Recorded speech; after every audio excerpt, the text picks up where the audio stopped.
First of all, thank you for attending. I know after this talk, I will know each and everyone's name in the audience. So thank you for attending. So today I'm going to discuss about ransomware and IoT. But before I go into the main subject, I would like to talk about my favorite subject, which is me. So that's me when I started my career. So currently I'm a principal malware scientist in RSA. And before that, I was with Trend Micro, F-Secure, and Dambala.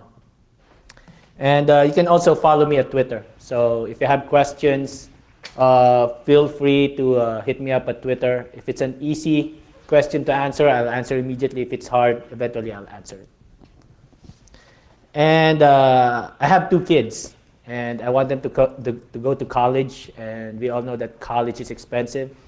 So if all of you have budget to buy books, please buy my books.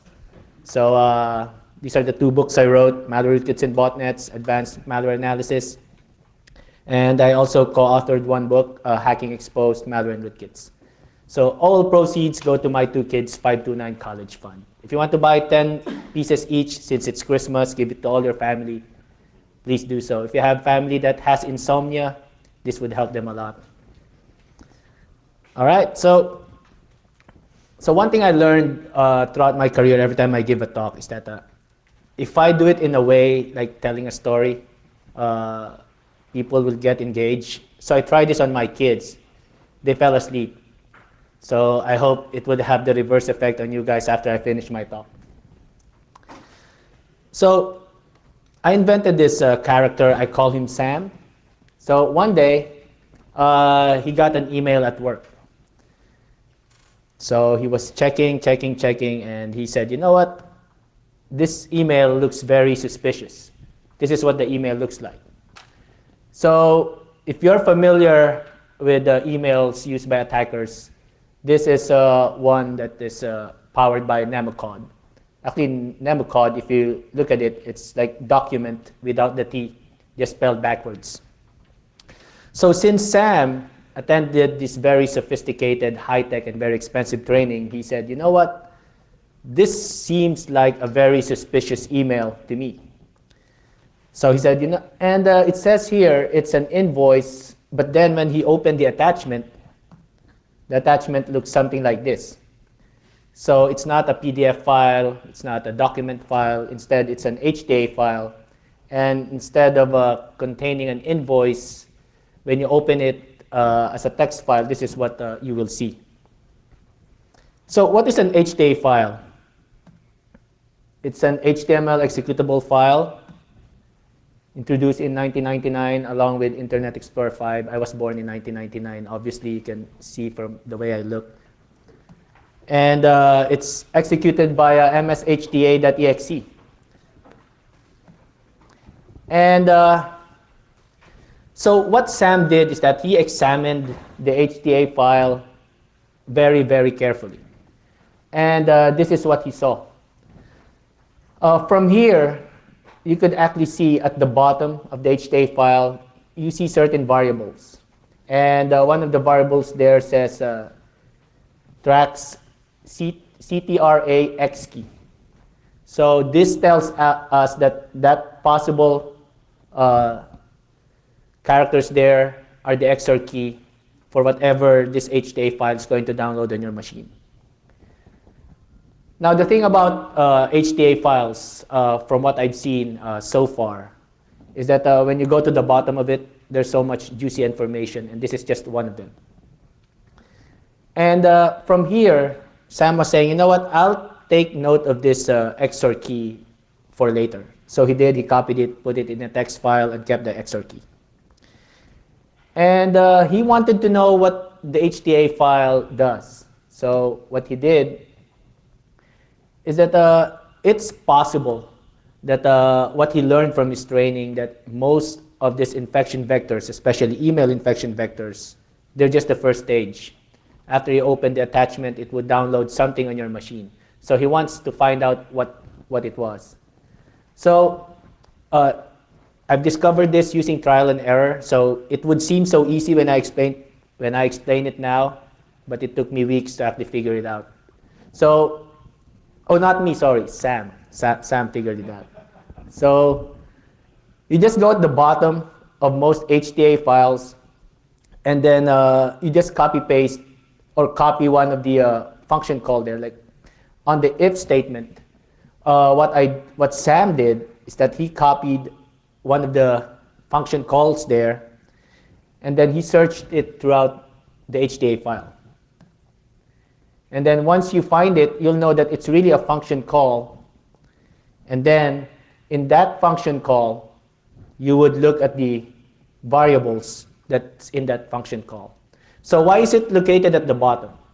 So when I was studying before, when I was studying coding, most of the declarations, procedures that you have, it would be on top of your script. And then at the bottom would be the main program. So I just used that same concept to figure out which one of those codes would make much more sense. So once the variable is found, you just copy paste it, and then look for it, and then you'll see it at the end. So the thing about here is that Sam wanted to find out whether it's really downloading something to your system. And if it's downloading something from your system, that thing that it's downloading must be coming from a network resource outside. And most of the time, malware uses malware serving domains or malicious IPs that are hosting malware. So he found it in that variable. He found the variable, and then what he did next is he would actually look at that variable and see if that's the pointer to where the malware is or the ransomware is. Now here, it just says the variable. In some HTA files that are used by other ransomware or malware, it would have additional variables like plus variable or plus.net or plus.com or whatever. But for this one, it was just the variable. So Sam just copied that variable, and then he alerted on it. So at the bottom of the function, what he did, he just wrote alert and then put the variable enclosed in parentheses. And then he said, what I'm going to do next is that I won't run this in my production machine. I have a test machine, so I'll put it there, I'll run it there, and so he did. And this is what happened. It actually revealed the URLs where the malware or the ransomware is being hosted. So he didn't need to download the ransomware or the malware itself. He just found out which variable it was, made an alert out of it, and he's able to do this. And there's more than one, actually. When you press OK, this one came out, and this one came up. And the thing about here is that now that Sam knows the location, he could download the ransomware from there or whatever is hosted there, and then he can play around with it. And when he did that, he realized that it's not really an executable file. It's just a bunch of garbled data. It's not even binary. But then Sam remembered, you know what, I have an XOR key from the HTA file that I extracted. So he did an XOR, and lo and behold, it was an executable file, and it turned out to be a ransomware malware. So attackers, what they do is that they put on their malware serving domains encrypted malware or encrypted ransomware, so that if somebody finds out about their malware serving domain, if researchers download those files, it would be hard for the researchers to reverse it because number one, they need to decrypt it first. And without the key, it would be hard for researchers to decrypt it. But if you have the key on the infection vector, which is in the HTA file, it'll be easy for you to do that. And the thing about the HTA file I showed before, or that Sam looked at, it's easy to see those variables. You see X key. It's like you have a bunch of random characters and then a specific variable name like X key or X something. It's just like what the attackers are doing. They still have markers for certain variables.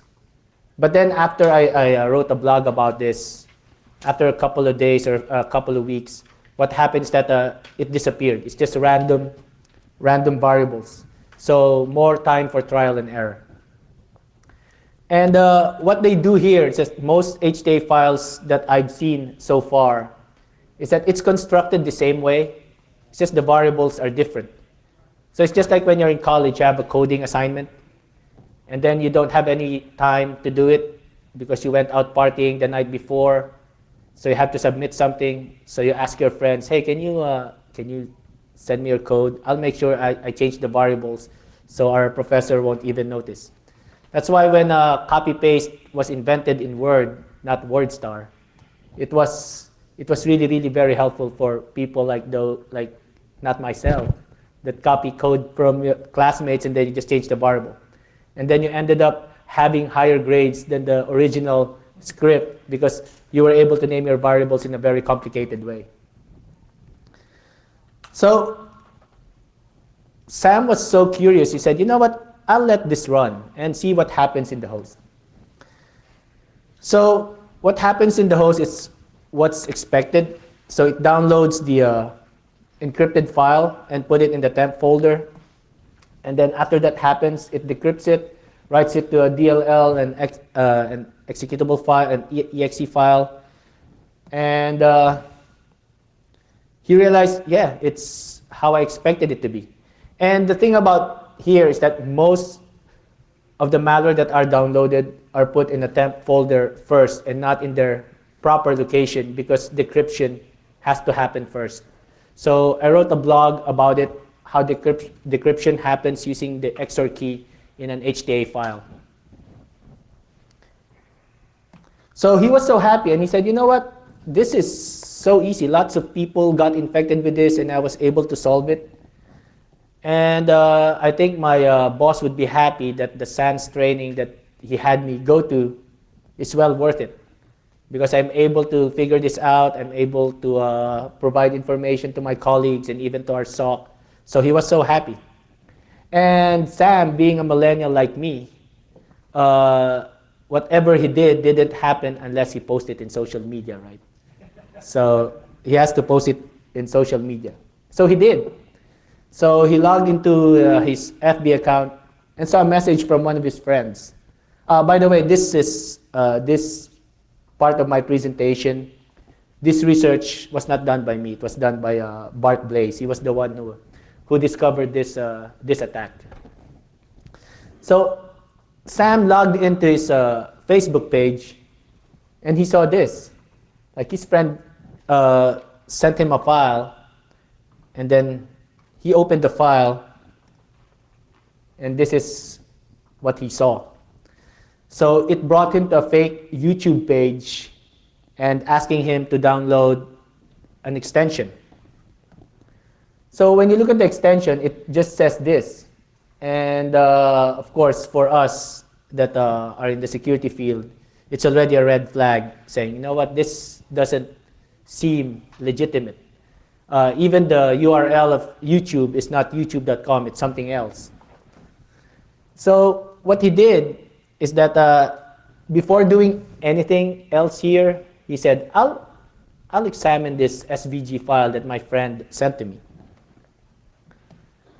So he did, and he found out that SVG file stands for Scalable Vector Graphics, also introduced in 1999. And the thing about here is that you can actually embed JavaScript in it. So what he did, he opened it in his test machine, and he saw a red dot. So the photo is a red dot. So I'm just guessing here, but if you have a red dot on you, it means you're a target, right? So it's just like saying you've just been marked, you're a target, you got this red dot SVG file. And what he did after that, when he found out that it's a red dot, you see, let's look at the code embedded in that SVG file. So he saw this, and then he followed the same principle as he did in the HTA file, he looked at the variables, and then he alerted on them. So one thing here that we can say is that no matter what platform the attackers use for their infection vector, if they use the same script, chances are how it's constructed, it's going to be the same way. So if something worked, so if you find out something that works for one, always try it out on the next one. If it doesn't work, then you do more trial and error, and then more analysis of the script. But if it works, it'll save you a lot of time. So he alerted on one of the variables, and then this is what came up. And he found out that, yeah, it's not legitimate. The one that was being downloaded extension is actually another stage of malware infection wherein it would download something to your system and get you infected. So he was so happy. Yeah, you know what? These are all easy. So Sam was so happy, so he went on his merry way. But wait, there's more. So RIP to this guy, if you guys know him. So Sam got a snail mail from grandma. And Sam, he loves his grandma. Because most of the time, his parents would say no to him, but then the grandma would always, yeah, let's buy it. Oh, you need an Xbox One S? Yeah, sure, we'll buy it. So what Sam did, he said, you know what, grandma needs help. I have time to go to grandma. So he did. And when he went to grandma's house, this is what he saw on grandma's desktop. So it's a server infection. So the thing about ransomware is that ransomware announces itself. So like server variants, it would even play a file that says your machine is infected, all of your documents are locked. So it will really announce itself. And it would change your desktop wallpaper. And then it would also have files on your machines that when you click on it, it would help you out how to pay them. So one thing that Sam saw was an HTA file. So the HTA file actually helps the user reach out to the attacker so that they can pay them. And one thing about here is that if one of the domains don't work anymore, you can regenerate it. And then it'll give you a new set of domains, and then you can pay the attackers that way. So he looked down, and then he said, you know what, this is a really good README file if we want to recover our files. And one thing that actually you could see here is that it says, don't worry, this HTA file is not malware. It's not malicious in any way. It's just here to help you out, to be able to contact us to pay for us. Of course, Sam already has experience with HTA files, so he was a little bit worried about this. So Sam realized that, you know what, I looked at it, there's really nothing wrong with the code, so let's follow what the HTA file is saying. So it led them to this server decryptor. And the thing about this is that even though it's a ransomware company, they're very keen on making sure that whoever is talking with them or accessing their website is human. So they want to make sure they're also practicing some sort of security, saying, you know what, we don't want any bots going to our website and playing around. We want you to prove that you're human. And they also have like a special price for a limited time. So it's just like saying, you know what, if you pay us now, you'll save a lot of money instead of paying us later. And the thing about here is that if you want to be a successful company, aside from providing discounts, it's also good to have a really reliable tech support.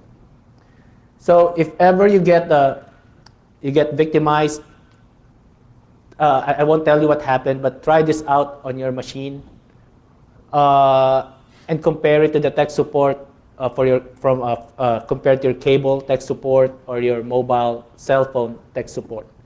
Try it out. You'll be surprised about how they do customer service.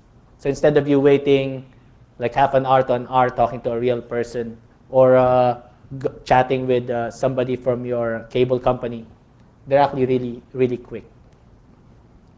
And also, most successful businesses, they would also let you try before you buy.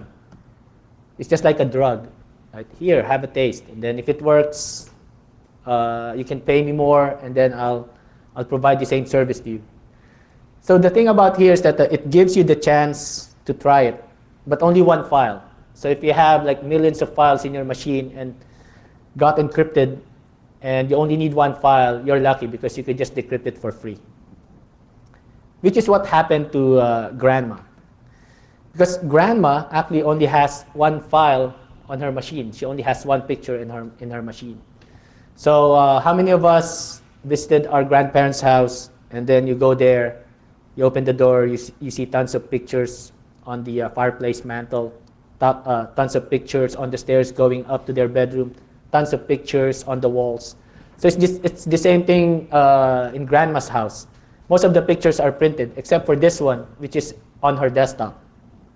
So Sam was saying, you know what, Grandma, we're good. We'll just decrypt this one file. You don't need to pay them in Bitcoins. Anyway, Grandma was saying, what are Bitcoins anyway? So the thing about most of the ransomware right now that are asking for Bitcoins, if the victims are actually non-technical people, they'll have a hard time understanding what a Bitcoin is. But if it's most of those browser lockers that came before ransomware came back again, which would ask them, you know what, just go to Walmart or go to MoneyGram or Western Union, send this money, or just buy tons of gift cards, give me the numbers, and you'll be good to go. So it's just like a layer of protection.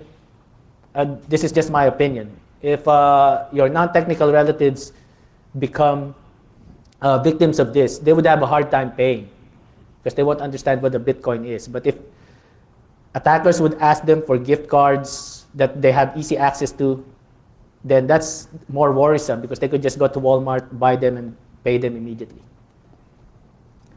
So they did. They test one file. They uploaded it. It's being decrypted. And then once it's done, you can download it as a zip file. And the thing about here is that when it decrypts something, it's just like nothing happened, including all of the metadata. There's no modified anything. Everything is just as it was. So if you're a traveling business person and you got infected with this, and you don't want your company to know that you got infected, or because you might get fired, so some of them, they'll just pay. Anyway, what's, let's say $300 compared to the risk of being fired anyway. But of course, I'm not saying you do that. So if something happens, always contact your security personnel in your company, especially that we're being recorded. That's what I'm suggesting. So once you download it, what Sam did is that he opened it and said, you know what, this is it, we're good. We're good to go, we didn't need to pay for anything, and we were able to recover that one picture. So when you actually test Cerber, this is what you will see, at least for this specific version of Cerber. So like for me, I have dummy files on my test machine. This is one of my dummy files. It pretends to be a picture file, but in fact, it's just like AAA. There's nothing on it. And you'll see it would start on the 640th position. That's when it starts to decrypt the picture file. And once it got decrypted, it just came back to its original form.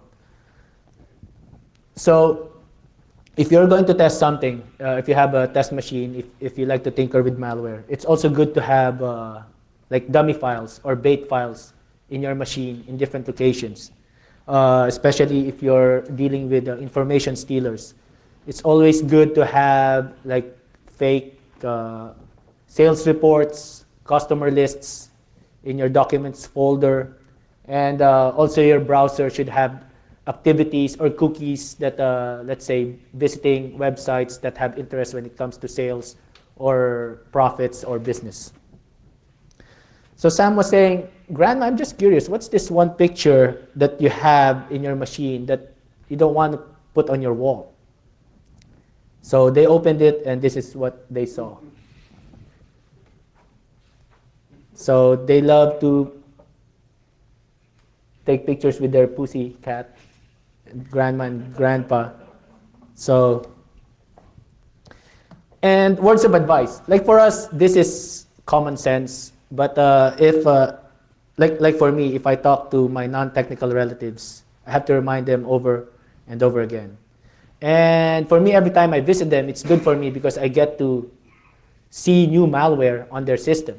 So if you need to find out new malware, you don't need to join research mailing lists, or you don't need to pay for it, or you don't need to have access to certain websites that have malware in them that you can download. Just go to your non-technical relative's house and go to their PC, and you'll find tons of them. And it's live. So you get to see real-time network communication coming from the malware, going to the malware serving domain, or to whatever CNC they're using. So some words of advice. Don't just click on anything.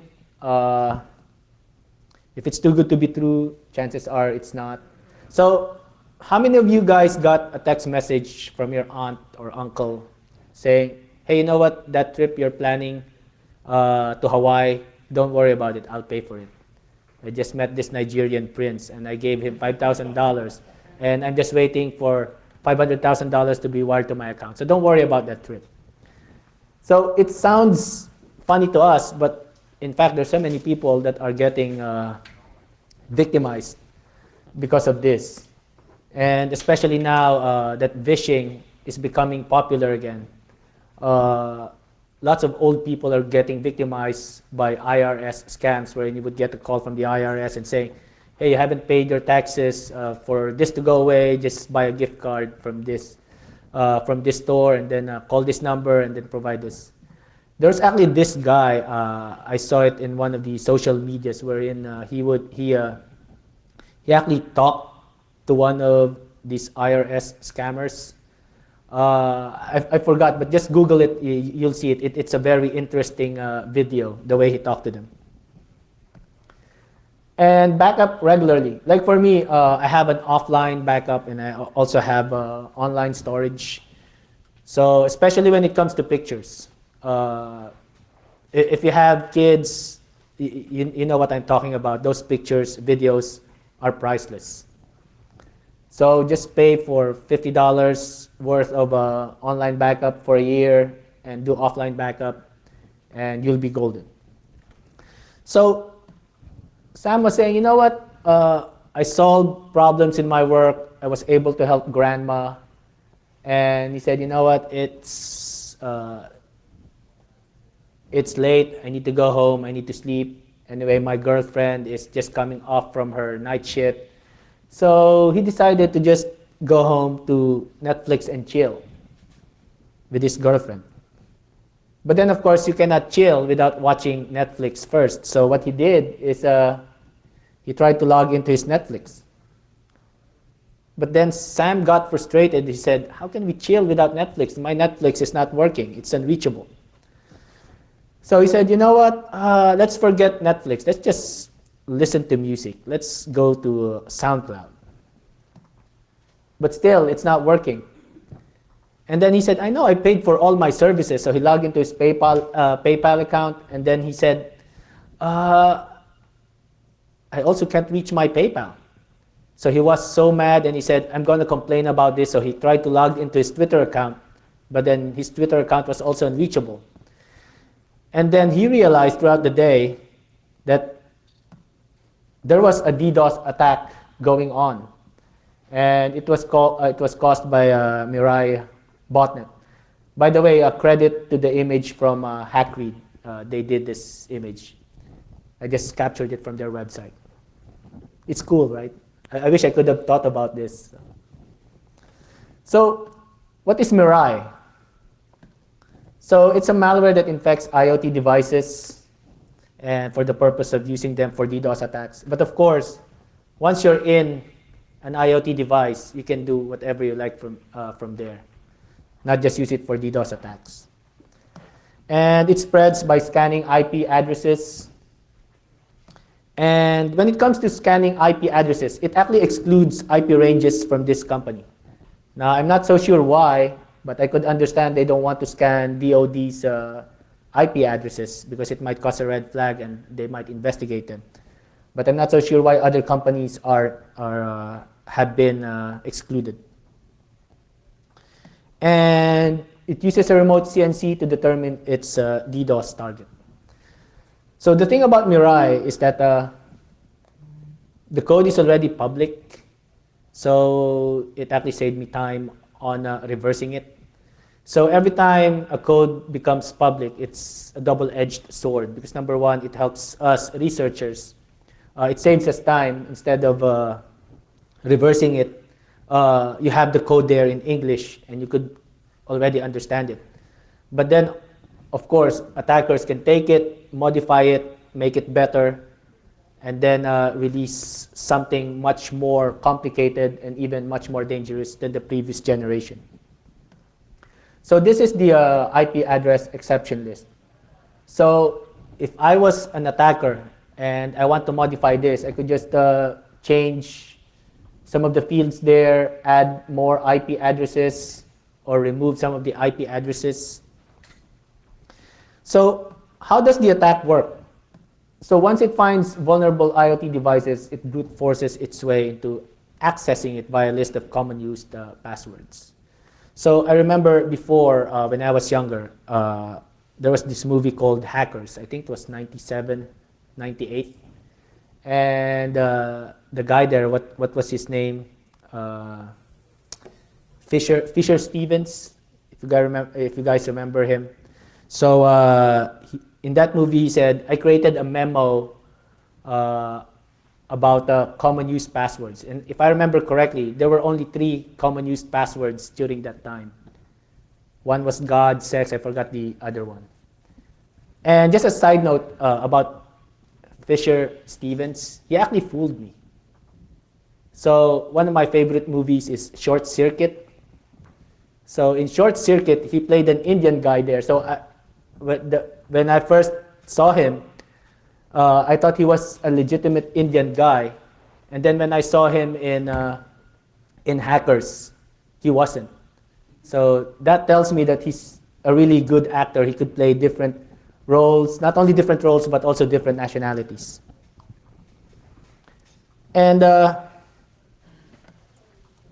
once it infects an IT device, it makes sure that nobody can communicate with it. So it's just like saying, I'm in, I'll lock all the doors so nobody can come in. And if something is there, for this one, it's specifically targeting anime, it removes it, which is good for us because the code to remove anime is already available. So you don't need to come up with a solution, you just use that code. And if you have an IoT device that's infected by anime, you could just use that code to remove anime. So before there were only 3 common passwords that are being used, and these are some of, and now there's lots of them, and you could actually add more. So as a good practice, if you're using any of these passwords in your IoT devices, then it's time to change them. So as I've said earlier, Mirai source code is public.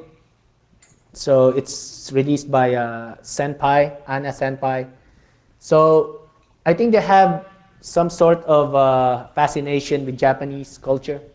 Mirai is Japanese, and Senpai is also Japanese for upperclassmen. So if you're into martial arts, if somebody's called Senpai, is considered an upperclassman.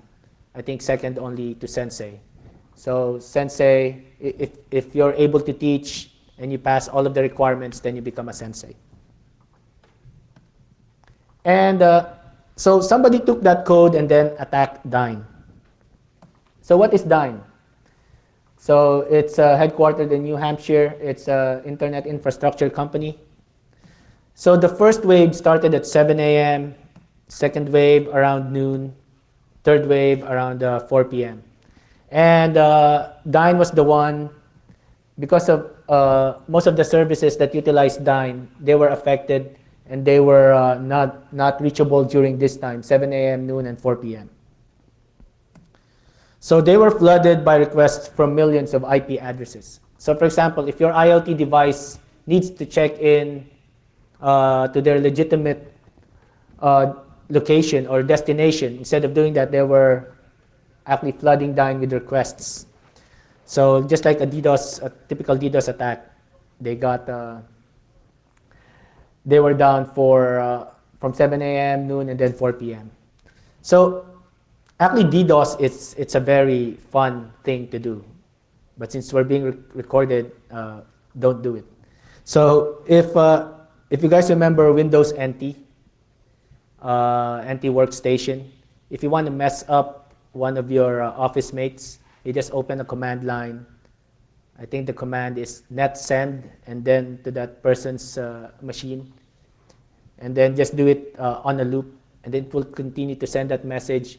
And that person won't be able to use his workstation, because that message would pop up all the time, and then he'll just end up pressing OK, OK, OK, and OK. I'm just sharing that story because my friends used to do that, and I find it so funny every time I discuss about DDoS. So Mirai timeline. So September 20, Krebs' website was DDoSed, and Mirai source code was leaked.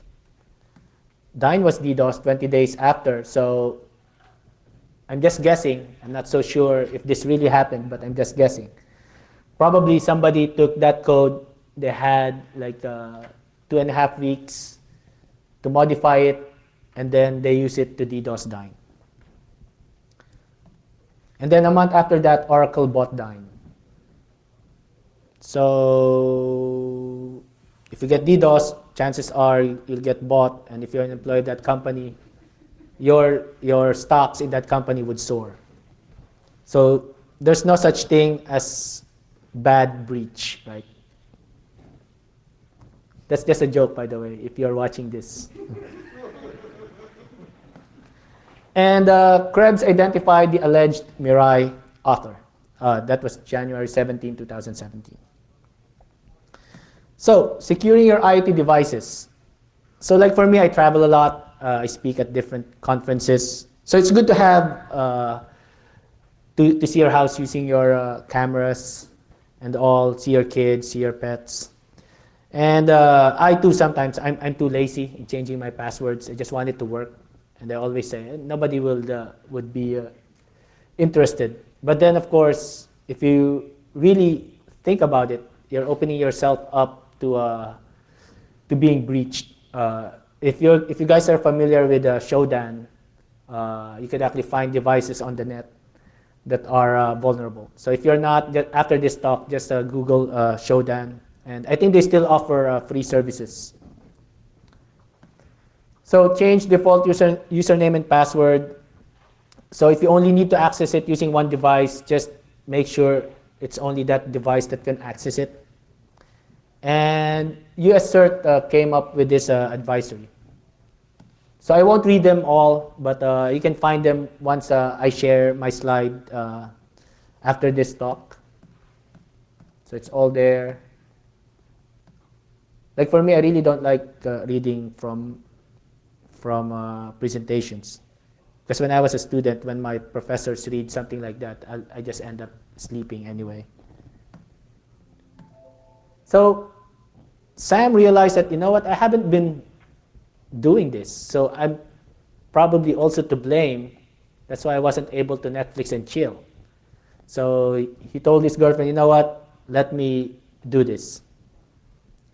So he said, you know what, we need to change our device passwords before it's too late. And this is what he realized. Again, this is from Joy of Tech. Really nice website if you want some funny stuff about what we're doing today. And Sam realized this is going to be a very, very long day. That was taken in the last conference that I presented this talk in. So, oh, I see. So I don't have a figure of how many of the IoT devices that have been compromised were compromised by using by brute forcing, using passwords, or using vulnerabilities. So right now I don't have that figure. But if I'm going to guess, based on the codes that I've been seeing so far, most of them are being compromised using passwords. But I don't have the exact figure. All right, if there are no more, thank you very much for coming, guys. Thank you.